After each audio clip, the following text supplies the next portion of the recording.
Yeah, right.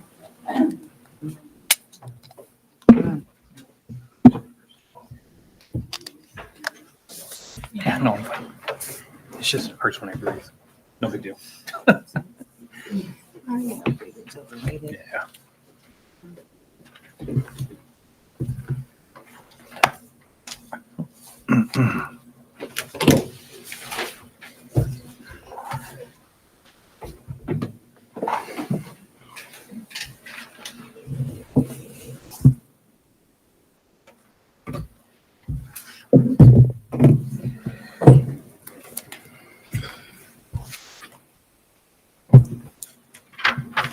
What is that?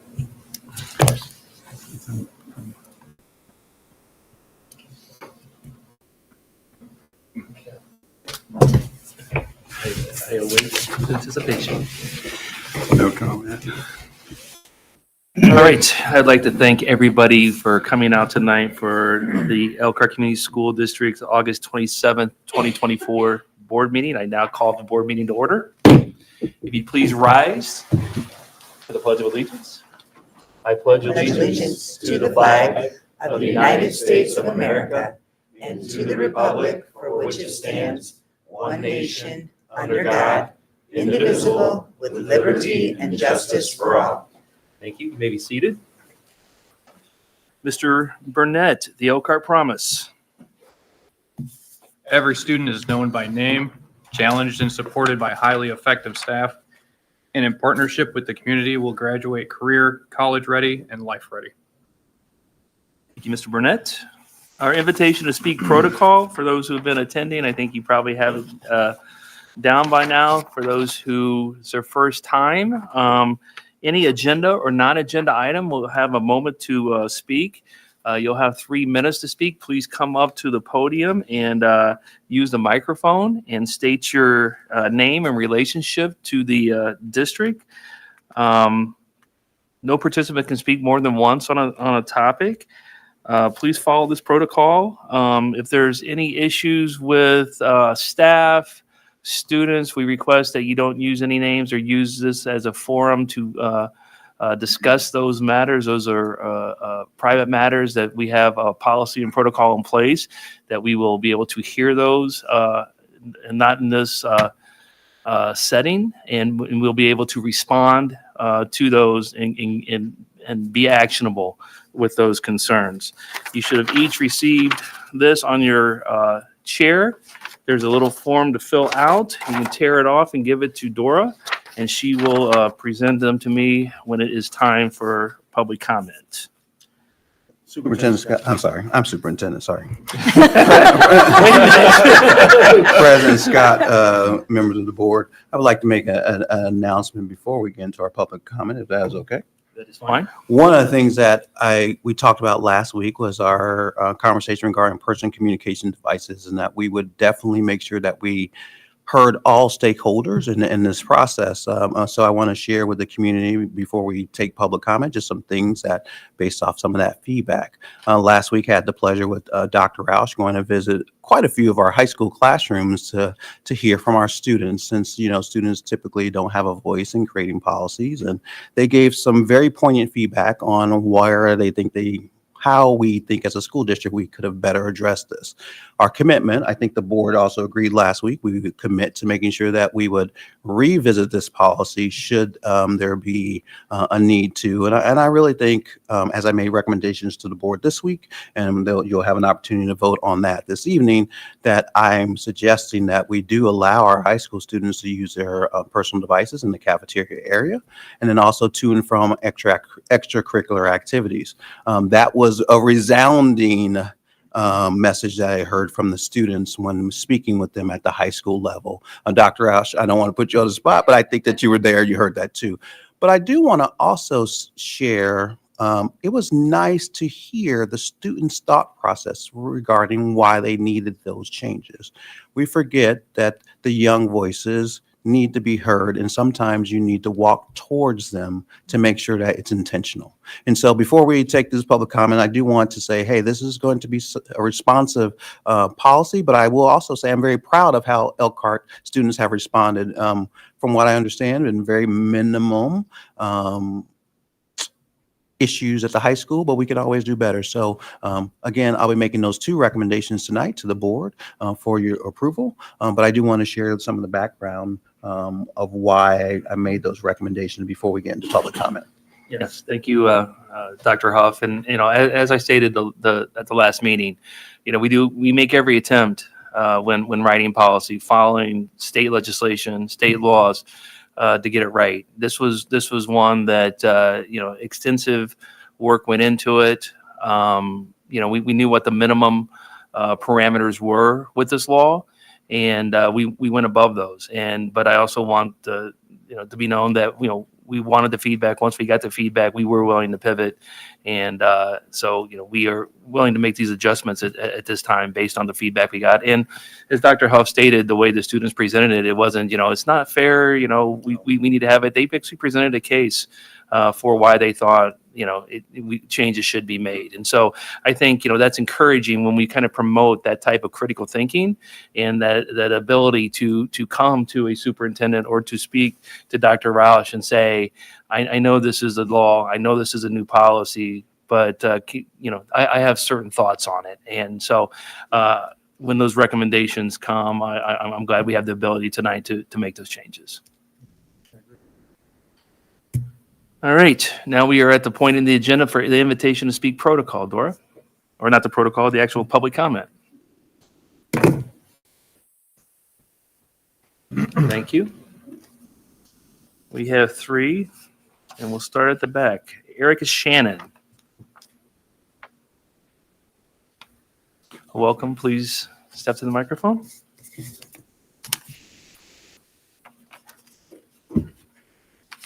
Thank you. I am Erica Conley Shannon. I am a teacher at the high school. And as you can see by putting my pencil in here, that I am talking on behalf as a teacher. Okay. But I also have something to consider as a student as well. So I am bringing my personal device up here because I was sent something as a student from a student too that I would like to share. Okay. So really quickly, thank you, by the way, for making those adjustments for lunch and for after school for our high school students, because that is something that is necessary. The concern is that we still have, as teachers, that the inability to make decisions on the behalf of our students to use a personal communication device. We have to get prior communication to our administrator. We also have to get prior approval. That prior approval from our administrator is being kind of limited because we're trying to limit the amount of time that we are using on our personal devices. And I totally get that. But having taught Ivy Tech classes and AP classes, I need to be able to have that. I need to be able to have students take out their cell phone because our iPads do not have the capability to record as much as our cell phones do. Our storage is limited, so they need to be able to record the lessons that I'm teaching. I always encourage students, take out your cell phones because that is what you are going to do in life. That is what you're going to do in college. Right now, we can't do that. We cannot show and we cannot model what they will be doing in college because we have to tell them, you cannot use this. You have to use your iPad. Your iPad storage is limited. You aren't going to be able to have that ability to make those decisions to record a lecture, to record a lab, etc.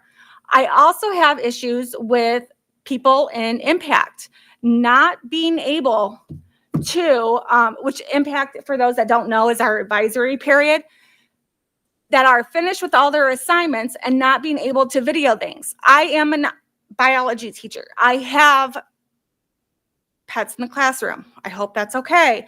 It is okay based on what we have going on. And I do mini lessons all the time. We were feeding one, and kids are like, can I record this so I can take it home and show someone? I'm sorry, I have to go get permission now. My permission is not granted. And so those mini opportunities are fading. And so I think you need to be able to give us our trust as teachers to be able to do that, especially to prepare our students to get ready. And I didn't have time to share the student perspective. How long is it? What? How long is it? I can read you a paragraph. Fine, go ahead. Are you sure? Yep. Okay. So I had a student prepare something. Well, I was just asking their input. And she says, I play sports, golf specifically. My sport is directly impacted by temperature since it is an outdoor sport. Today it was a high of 97. We cannot practice in this intense heat. And in addition, our coach cannot communicate with us whether we are practicing or not. Thankfully, we have Gmail. Our coach works within Elkhart. Not all coaches do. One question, what if my coach wasn't an Elkhart teacher? We would have no communication. And so we are expecting that everyone that we encounter as a student or a teacher understands our cell phone policy, but that is not true. They don't. I bring a change of clothes for golf, but what if I can't bring due to riding a bus? Is bringing my clubs and a push cart. If coach decided to cancel practice due to temperature, how could I tell my mother to drive 20 minutes home, then 20 minutes or more to the course that I'm practicing at? I would not get to practice because of poor communication. This could be alleviated if we could do this during impact. So that is my concern. Thank you. Thank you. Terry Yoder.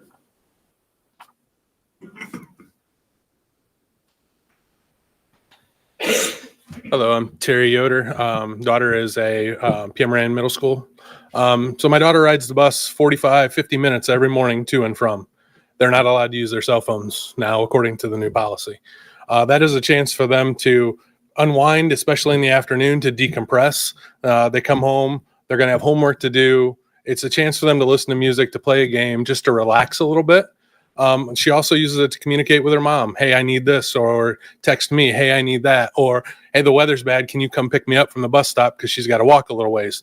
It's just being able to use them on the bus, I think would be a great benefit for the students. Again, sometimes it's waking up in the morning. They can listen to music. They can play games. Otherwise, they're screaming. You can't lean over the seats, talk to each other. You can't stand up on the bus, talk to each other.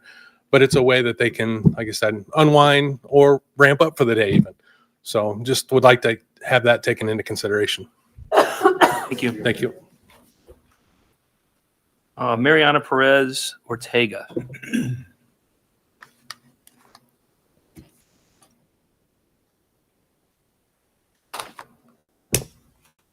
Hello, I am a current student for the Elkhart High School main building. I'm a senior. My name is Mariana Perez Ortega. Can you pull the microphone down a little closer to you there? There you go. Is Thank you. better? Okay. So first of all, I would like to thank each and every one of you for considering, for allowing us the use of our cell phones during lunchtime and extracurricular activities. However, I will also raise my concern regarding the use of our PCD during bus time from and to school. So students spend roughly 7 hours in school, and students spend, depending on where they live, about 40 or 45 minutes on the bus, and there will be no communication with parents whatsoever. So in the case of an emergency, the student will not be able to communicate to their parents about it. If the bus driver is making them uncomfortable for some reason and they want to tell their parents, then they won't be able to, because then the bus driver will take their phone away or will scold them for using their phones, and that will cause us or the student to get ISS, which is in-school suspension. So just as a concerned student, I would like to be able to use my phone whenever I need to communicate my parent to something. And just the thought of having to ask permission for it just seems a little bit unfair in case of an emergency. Just be like, hey, can I talk to my dad about this? And we're like, sorry, you don't have permission. that sounds unfair as a student. And I'd really appreciate that you guys are letting us, or taking into consideration letting us use the phone during lunchtime and extracurricular bus. But I feel like using the bus, our phones on the bus to and from school is also very important for us as a student, because we value communication and we would like to be able to communicate with our parents or a trusted adult in case of an emergency. Thank you. Thank you. Right. That is all we had for public comment. Thank you, everyone. Next on the agenda is the excellence of Elkhart. Ms. Wybe?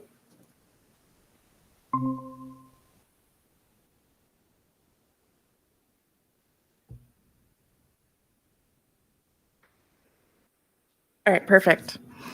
Thank you, President Scott, members of the board, Dr. Huff, and the community.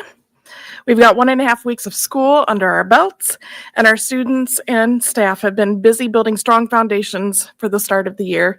So here are a few of the highlights. We had a great first day of school. It was great to welcome our students back to the schools.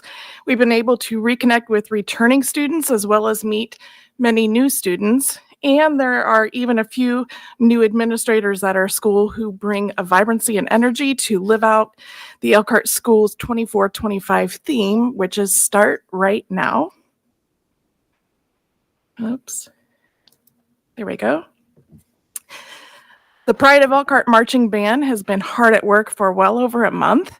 Their show is called Azure Symphonia, and they will begin their competition season in September. So be sure to follow their social media pages so that you can find more details and come out and support them. The boys cross country had 6 students place in the top 12 of the early bird meet, with Elkhart students placing 1, 2, and 3. They also placed second at the NIC Stomp meet. So great job, Lions. And we are getting ready for our first home football game. We had one last week at Concord. We're having our first home one this Friday, August 30th, with a community tailgate. So come on out at 5 o'clock at Rice Field for dinner at the tailgate, followed by the game against Northridge. And some of the things that you can do in the coming weeks. Again, the tailgate, August 30th. Remember, no school, September 2nd, Labor Day. September 19th is e-learning for students. And September 28th is the Con Summer 150th Anniversary Marching Band Competition that we are honored to be able to host. And October 11th is homecoming. So be sure to follow our social media for all up-to-date information on the happenings in the schools. Thank you so much. Thank you, Aaron.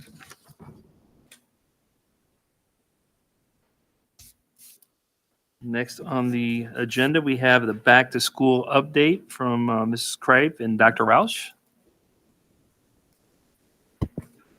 Good evening, President Scott, Dr. Huff, members of the school board, and thank you for this opportunity for me to tell you a little bit about what's happened so far this year. Am I clicking or are you, Jake? Okay, all right. As you know, all our schools this year had, all our elementary schools, I think Dr. Roush will talk to you about the secondary schools. All our elementary schools had back to school night on August 13th. We had great attendance as we usually do at back to school night. This is a very popular night. It's one of my very favorite nights as a teacher and a principal to see all the kids come back. And, you know, everybody's excited and happy on that night. So we had a variety of activities across the school district. Some schools did things like scavenger hunts or gave families a passport to go find the gym or the library or certain classrooms. You know, we've had hot dog dinners and ice cream socials. But I think everybody knows this is really a very popular and well-attended event in Elkhart Community Schools. Whoops, I'm going backwards.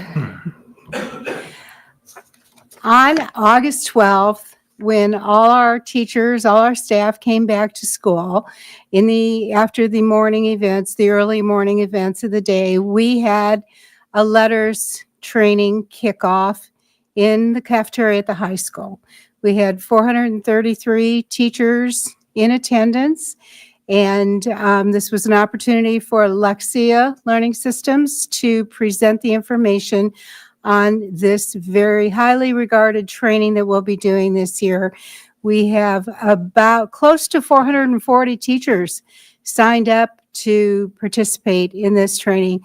This is remarkable, and it just gives me such a great sense of pride in Elkhart Community Schools, because I do not think you see this in other districts where this effort is being made to give all our staff, all our interventionists, EL teachers, special education teachers, general education teachers, a way to learn the most that they can learn about the science of reading and how we can impact our kids so effectively. So I am personally, as a longtime member of this school district, extremely proud of this event, this effort, this initiative, whatever you want to call it. Okay. All right. Another initiative we have focused on reading got kicked off also in July. We have 10 schools participating in what's called the Indiana Literacy Cadre. And so 10 coaches and 10 principals went to Indianapolis in July, and principals stayed for 2 days. I got to be a principal at that day again because we did not have a Mary Daly principal, so I wanted to go anyway. So it was a great couple days for me. Learned a lot about science of reading, and then the coaches stayed for all 5 days. So they had 3 more days of what was called student-centered coaching. So I'm very excited about this initiative as well. And I want you to know that the state reported that the school districts, or the schools that were involved in the literacy cadre this past year, well, I think this is the third cohort, isn't it, Dr. Hutt? Yeah, this is the third year that they've done the cadre. And they had about a 2.5% increase in their iRead scores for the schools that were participating in the cadre. So that is all I have for you. Does anybody have any questions? Okay, thank you for your time. Thank you. President Scott, Board of School Trustees, and Dr. Huff. If I can move on now to the secondary. I attended all of the secondary events, and it was just really great to see all of the teachers and staff. It was just all hands on deck to make sure our families were welcome, and the students had a really good experience to get them ready for the first day of school. And I truly believe that because our back to school events, K through 12, were so strong, I truly believe that the back to school events are something that really set the tone for the school year. Another initiative that is continuing at the middle schools and the high school is Mastery Connect. And Mastery Connect is where teachers are creating assessments to obviously assess their content in their classrooms. And the core subject teachers did this last year. And now this year, we're going to make sure that the elective teachers are going to create assessments and curriculum maps as well.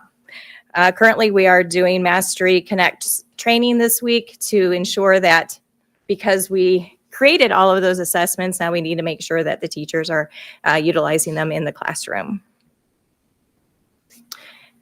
It's already been stated about the PCD policy updates, but I just want to say that from what I have experienced and I'm hearing is, as elementary, it's going well. Secondary, it's going well. Middle schools, we're very positive about not having very many issues, and especially at the high school, where I think that we thought maybe that it might, be more of an issue. Actually, has not been a huge issue as we thought it would be.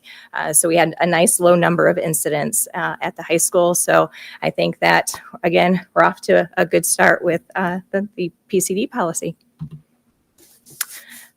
A new initiative that will be taking place at the high school this year is a career coach that we partnered with HEA.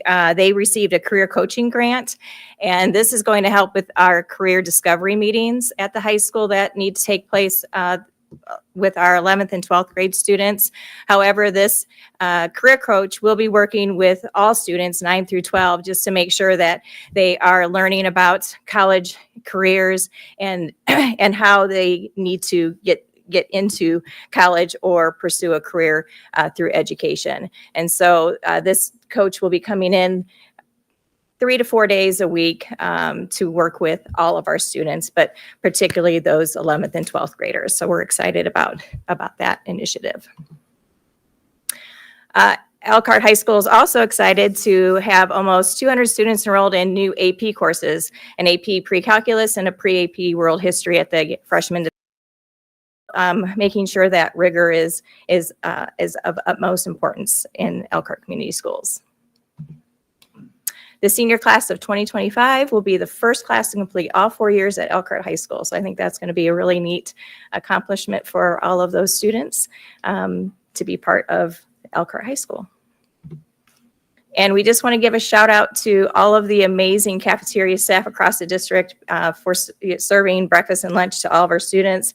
A big, huge thank you because, again, kids can't learn if they're hungry. So we definitely appreciate that. So with that, I just want to say it's been a really good start to the school year. Thank you. Dr. Roush?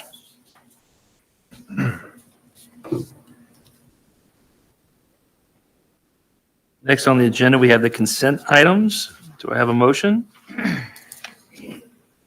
Motion. I have a motion. Do I have a second? Second. I have a motion and a second. Do we have any discussion regarding the consent items? Yep, we received a wonderful donation from Bob's Furniture, Nicole Ball, for Cleveland. They were selected as a random act of kindness, and they received a $2,500 donation to be used for their students. And then we only have one retirement, and that is a longtime employee. She's been a secretary in the security division also, and that's Angie Bales. 32 years she was with our school corporation. So thank you, Angie, for your service, and that is all I have. Thank you, Mrs. Mullins. You're welcome. I have a motion and a second. All in favor? Aye. Opposed? Motion carries. Next, we have old business. Mr. Thorne, we have board policy 3422, executive assistant's salary schedule. Good evening, President Scott, board members, Dr. Huff. As Mr. Scott just mentioned, old business would be the executive assistant salary schedule. Tonight, the administration is seeking approval of proposed revisions to the index factors set forth in board policy 3422.07S.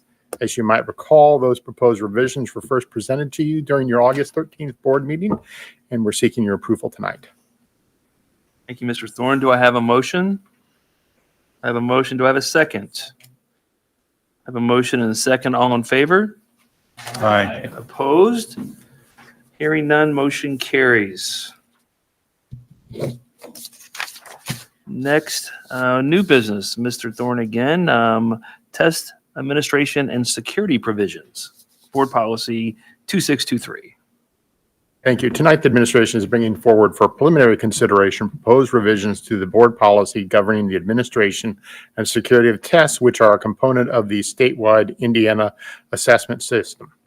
These proposed revisions serve as an aid in making certain our policies and procedures continue to be consistent with the expectations of the state regarding test administration and security.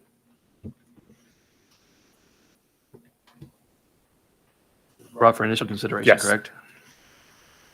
Any questions from the board? No questions. We'll move on to board policy 3220, teacher appreciation grant. I believe this is also for initial consideration. Correct. Yes, thank you. This evening, the administration is bringing to you for preliminary consideration proposed revisions to the teacher appreciation grant policy. This policy governs the procedures for the distribution of tag funds to teachers who have been rated effective or highly effective based upon their performance evaluations in the prior school year. Each year, the Indiana Department of Education alters the date by which this policy needs to be submitted to the department for its approval. This year, the policy must be submitted to the IOE by Friday, September 13th. It would be the intention of the administration to bring this to you for your approval during the September 8th meeting so we can meet the deadline established by the department for submission. Thank you. Any questions or comments from the board? Seeing or hearing none, we'll move on to the last board policy, 5136, personal communication devices. I don't know if anybody has heard this yet this evening, but both Dr. Huff and Dr. Roush met with students at the high school. And as I would also note, as Board President Scott and Dr. Huff noted during our last board meeting, we're going to continue to review this to make sure that the policy is meeting the needs of the district. And I think tonight is a perfect example of having looked at that particular issue. Following those meetings, the administration is recommending revisions to the policy in two areas. The first proposed revision would be to allow students to use personal communication devices during their lunch period. The second proposed revision would allow students traveling to and from extracurricular activities to use their personal communication devices on the school bus. Expectations regarding appropriate use of these devices would still be in effect during these times. The administration is seeking a waiver of second reading, so these changes could take effect beginning tomorrow. Do I have a motion? Do I have a second? Second. I have a motion and a second. Do we have any questions or comments from the board or discussion? Revisit in the event with the activity, we have problems that we've had in the past with the cell phone. Yeah. Sure. We will revisit in the event that we have any issues in our extracurricular activities with inappropriate use of cellular devices. So that's a great start for our students, but we need to be respectful and actuary about what we're using our devices for. Yeah, for sure. Any other discussion from the board? Seeing none? All in favor? Aye. Opposed? Motion carries. Thank you very much. Thank you, Mr. Thorne. Next, we have the financial report. Mr. Quiet. Yes, thank you, President Scott, Board of Trustees, Dr. Huff. Some brief comments on the financial report as presented in your board packet.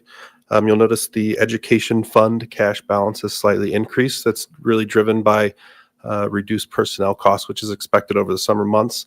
I will note that our revenues have decreased slightly. That's driven by the estimated ADM count that the state has issued for us. We will see that at least through the October 1st count date. We think that's a very conservative count, and we hope that that number would increase, but we won't realize that in these reports that you're seeing until November or December. So just kind of keep that in mind as we work through the remainder of the year. The operations fund, you'll see that's kind of our lowest cash burn in all of our months, again, driven primarily by personnel costs for those summer months.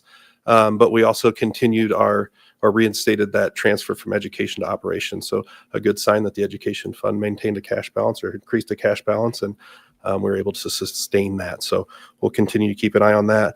And as Dr. Roush pointed out, all of our fed children at schools, the no-cost lunches seem to be a hit amongst our families, increasing participation for in all of our kitchens, which from a financial and operations standpoint is a great early indicator that we'll have some success in our food lunch program.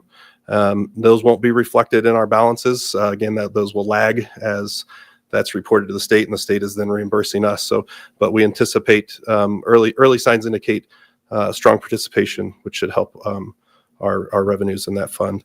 And then lastly, the ESSER 3 fund, we're under 10% of expenditures left and plan to have that spent down before the deadlines. That concludes my comment. If there's any questions, I'm happy to answer those. How long is the expected lag for the reimbursement? It's usually a month to a month and a half, depending on kind of how the month flows, right? It has to go to the state. The state gets the reimbursement, and that comes to our coffers. So if you look, from a cash standpoint, you're purchasing this stuff. We've already purchased all the food. We're not going to see the reimbursement and in terms of a revenue for a couple months.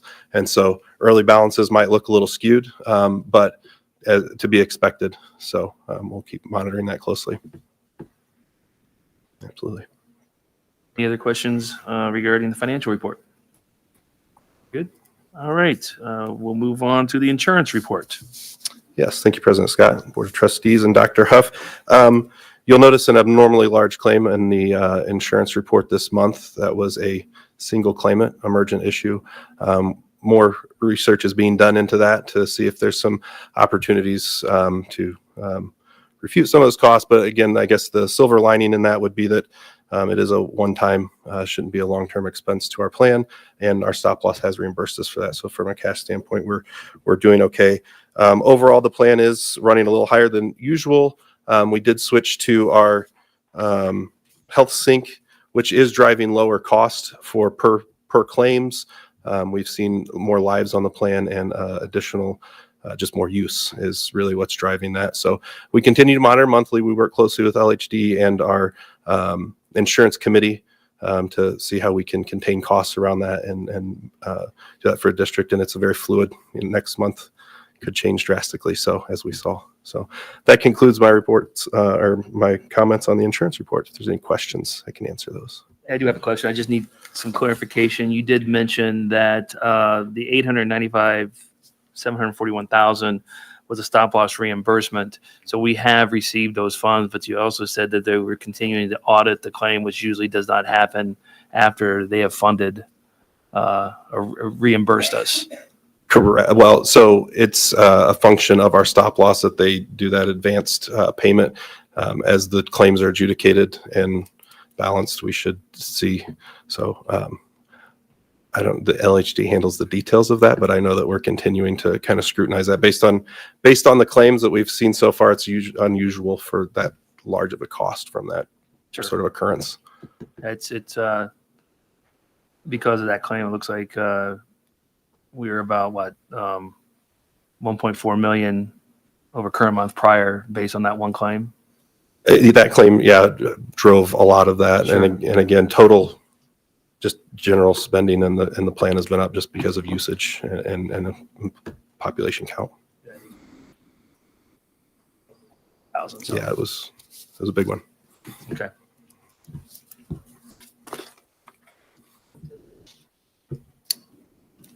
Okay, thank you. Thank you, Mr. Quiet. Dr. Huff. Good evening, President Scott, members of the board, community. Just have a couple announcements for our community. Today, we had a ribbon cutting over at the Career Center, and if you didn't have a chance to see it, you'll see it on the news in all locations because they were all over that place. But I want to share with the community because we provide outstanding opportunities for our kids here. One of the true highlights today was seeing how our community partners want to really partner with us to make sure that kids have access to a surgical tech program. Technologists, don't call them surgical techs though. We learned that today. The nearest surgical tech program is 1 hour and a half away if a child wants to participate in that. It is right here on our campus for our kids here. Also, we're going to save an average student, if they take it those 2 years here, between $16,000 and $20,000. That is huge, not just for their families, but for the kids' long-term prospects as well. And just to see them in the room looks no different than a surgical center. It was very well done. Mr. Eakins and his team, I know they've been doing this for over 3 years of planning. It's nice to see it come to fruition. He did seem to struggle with those big scissors, but we do teach courses here as well. But I just want to say, if anyone ever doubts the outstanding things that we provide our kids here, today was just another example of what we do for our kids here in Elkhart Community Schools. So hats off to anyone who had a part in making sure that happened. Also, I'd like to give a shout out to both the teachers and to the administrators for a relatively smooth start to the school year. It's been a great start to the school year around the district. I visited almost 19. There's one principal's here at school. I'm going to be here tomorrow. I was wanting to know, she just giving you a heads up. I will be at your school tomorrow. Well, not tomorrow, Thursday. but it's been great to interact with the kids, and the kids are really excited to be back into the building. So just want to say thank you. We know that that work just doesn't happen. We know it happens with coordination with your teams and coordinating with your family. So again, thank you to our administrators and to our teachers. And last and certainly not least, this Friday, I do expect a big turnout for our home football game where we will definitely beat South Bend this week. I do want to say I was very encouraged by the way our team played in Concord. Just fell a little bit short last week. But you know what? I look forward to a much more positive outcome this week. And we also have some tailgate. I don't know what they're talking about down here, so we're going to be all right. But anyway, anyway, I just want Everybody knows what we're talking about. I know what you're talking about. It was, Except for you. I don't, because I'm on task. But I'm just saying, it was nice to see Elkhart very well represented at Concord. I think it's Minuteman Stadium, whatever it's called. It was very well represented, and our kids need us there. So if you have an opportunity to come join us, please do so this Friday. Also, our next board meeting is in a couple weeks, and please enjoy the well-deserved 3-day weekend. Everybody needs it. And so I hope that you get a chance to spend some time with your family and your friends and your loved ones. So that's all I have. I'll turn it back over to you, President Scott. Thank you. And the ribbon cutting has already been on the news. I was walking at the office, preparing for this, and I stopped by and I saw it on TV, and I stopped, and it looked great. I like the logo in the background. The surgical center looked awesome. It does. It made me stop and pay attention. I was very proud to see that. So a job well done by everybody getting that in place, and all those who attended today. Wait, oh, sorry, go ahead. Well, just don't forget to bring cash or credit cards on Friday, because we have all of our new athletic apparel. The new Lion shirt is out, so we need to buy that and support that. Also, 50/50 tickets, so you need cash for that. We're going to have a big 50/50 outcome, so look for me. I'll be shanking all your money at the football game, so there you go. I would think you should come hungry too, Oh, and yeah. bring more money Yeah. and credit cards. I would like to, the young lady that's a teacher that spoke tonight and stuff like that, I think she kind of identified a problem, and maybe I underestimate the power of an iPad. And in the following weeks or months or something like that, I'd kind of like to understand, why our iPads aren't as strong and healthy as a cell phone. All right. You don't have to answer the question tonight, Jason, but maybe there's something more that we're missing with our iPads right there, because I always thought that those were very, very strong and healthy technologies that had unlimited possibilities. Let's put that. With AI, it should be unlimited at that point.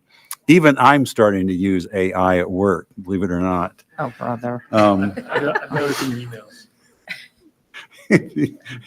My emails are not written by AI, just so you know that. Thank you. So I have two things. Whoa, this is loud. Two things I want to share. I had the privilege of spending the whole day last Thursday in the schools in my district, and it was so fun.